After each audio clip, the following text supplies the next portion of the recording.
सध्या सोशल मीडियावर पूजा खेडकर या नावाची जोरदार चर्चा होतीये, बातम्या येत आहेत. नेमकं प्रकरण काय थोडक्यात सांगते.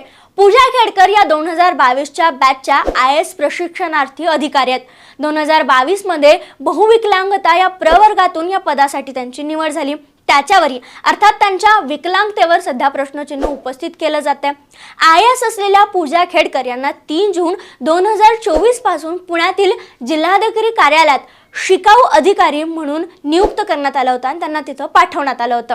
पण त्या अधिकारी असल्याच्या थाटात राहत होत्या. त्यांनी त्यांच्या खासगी गाडीवर महाराष्ट्र शासन असा बोर्ड लिहिला असून ही गाडी सरकारी असल्याचं त्यांनी बसवलं, जे नियमात अजिबातच बसत नाही. तसेच याशिवाय अनेक नियम धाब्यावर बसवत खेडकर यांनी जिल्हाधिकारी कार्यालयात एका वरिष्ठ अधिकाऱ्याच्या अँटी चेंबरमध्ये घुसून स्वतःचं कार्यालय सुरू केलं. तसेच त्या ठिकाणी आपल्या नावाची म्हणजे त्यांच्या नावाची पाटीही लावली होती.